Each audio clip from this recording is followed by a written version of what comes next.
So, one of the hardest things about being in a position like that, where you've been injured and you're terrified and scared and you need help. And, I was in a state of injury as well.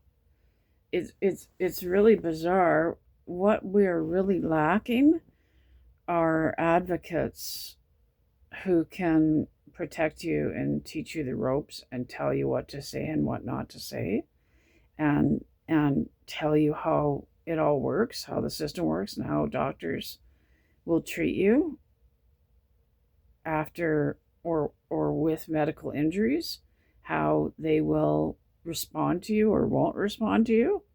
Like, we really need people who know the ropes and who can advise you. So, and when you're in that position, you really believe in, I really believed in justice, in justice, and I really believed they would help me and do the right thing no matter what had happened to me. But it doesn't work that way. Like, your wisest thing would, and it's bizarre because they're asking you questions that they know the answers to. So, and you know, if you lie to them, well, who did that surgery? Who went? If you lie to them, they're gonna know. If you're not telling them, you're gonna know. They're gonna know, and that's probably the best route. Um, but it's really weird when somebody's asking you point blank right in front of you. They're asking you, well, who did that? When, like, who did that surgery? Or it's really weird when someone's asking you that right in front of you and they know the answer, and you shouldn't say the name. That's, to me, that's just so weird. But they, I think they're testing you to see if you'll talk. And if you don't know how the system works, you're not going to understand that you're not supposed to talk. You're not supposed to say who. There's a desperate need for advocate, or you should go with your family, and your family should be, you're confused. I was critically sleep deprived in all those appointments, traumatized, terrified. I'd get louder and louder as I talked because I'm so in a state of trauma, and it's insane that I didn't have advocacy. And your family should be strongly coaching you before you go in, advising you what to say and what not to say, because you're digging a hole for yourself if you're and that's what I was doing over and over again, because I didn't know how the system works. I was looking for an ally in the healthcare system, you know and even if you find a good family doctor, they're in a rough, someone like the position that I'm in. This puts my family doctor in a tough position because these doctors have all worked in the same system for years, and they all know each other. And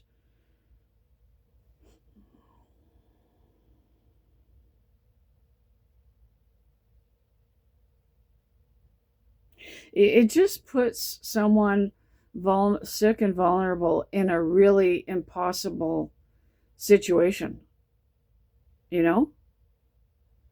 someone uneducated, someone confused. It just, you can't be in a worse position. And I mean, you're in need of surgery or you're in need of healthcare, right? You're fighting for your life to get CPAP, to get assessed, diagnosed with severe sleep apnea. You're fighting to get throat surgery. You're fighting to see the next brain surgeon and try to get brain surgery. You can't even be more vulnerable than that unless, the next step is like you're completely incoherent, you know?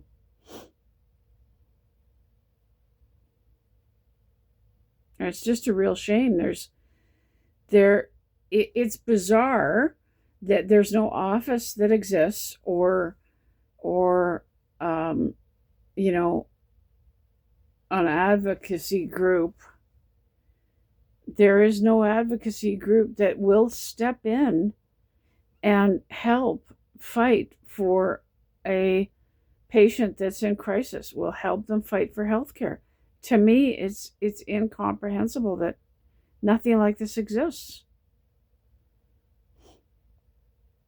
And I had a doctor, like one doctor, he wrote misleading reports and I can prove this because he was angry about what happened to me. He's angry about my story. And he wrote misleading reports to mislead others in his specialty. He wrote reports with misleading stuff in it, that the test results were not what he was saying. And all these doctors in this community, like specialists that I needed and need, they all got a copy of that report. And it's got misleading information in it. And it was meant to mislead. It wasn't an oversight.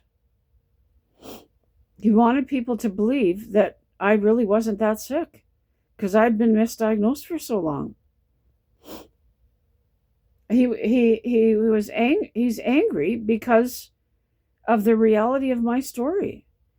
Like when I'm telling my story on social media, there are some doctors listening to me on in various places and in real life too.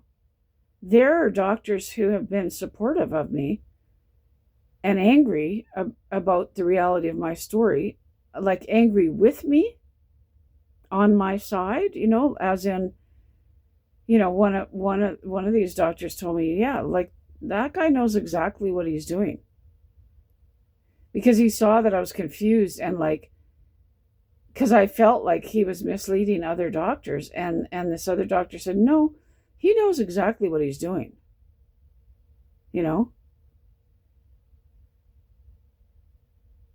Good doctors will be angry when they see a patient not being treated right. And another doctor said, you've got to get away.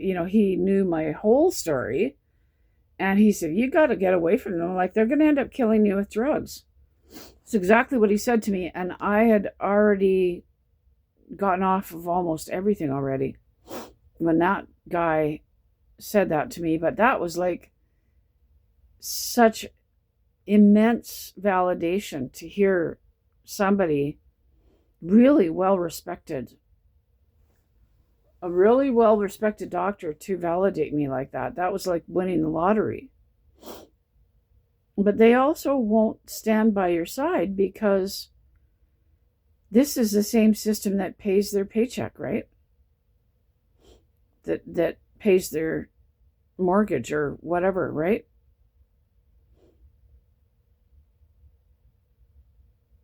Most doctors are not going to put their own self on the line for someone they met 45 minutes ago. But there are some who will speak up and validate you and pat you on the back for for fighting so hard and encouraging you and validating that, yes, that was wrong, and yes, they know what they're doing, and one ER doctor said, yeah, he was so proud of me for getting off of all of these medications. Like it's a miracle that I got off of everything. But you're walking around out there so confused, brain injured, nervous system injured. You're shaking it. Your nervous system is shaking like a leaf. The damage, the internal damage, trouble breathing, difficulty walking. You're like a walking wounded, and you're being mistreated because you've been injured. And it's unbelievable that I feel like I'm just so unwell. I feel like my eyebrows are right up there. When I was hit with those two injuries, the medication injuries, my eyebrows were just like this all the time for the first couple of years. And there were times when I was trying to make them in the early days, I couldn't smile. And there were times often I was going like this because I was like this all the time. I think I've done that through most of the video because I'm just so wrecked. I'm so tired. I have no control over it.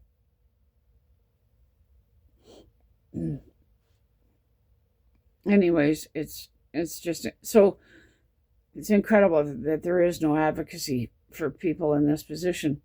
But it really, even if you find yourself a good doctor, a good family doctor, this puts them in a hard position. Because they've got they've got all sorts of patients that are working with all these same doctors, that he needs to consult with these people,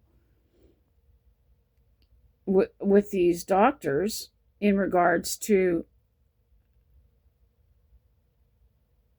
your family doctor needs all these specialists that you've dealt with, that you've had trouble with, because they have hundreds of patients, and lots of their patients see those specialists and referrals. Your family doctor needs to have those communication lines open to send his other patients to. And like your family doctor has working relationships with all these other doctors. So it puts your family doctor in a tough spot.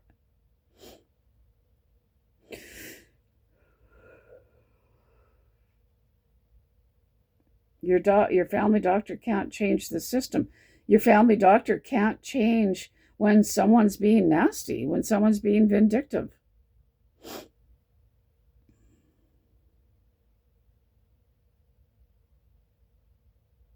I'm so tired. I need surgery. I need something done with my throat. I need Chiari surgery. I need to sleep.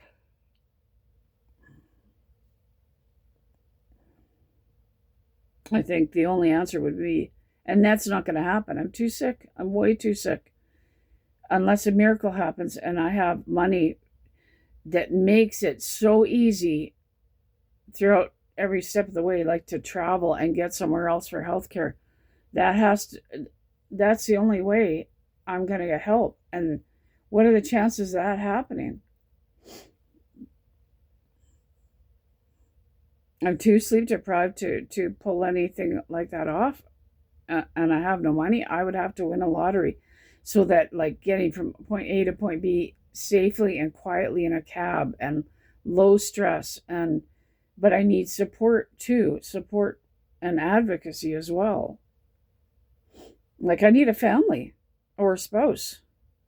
Anybody want to get married? Haha.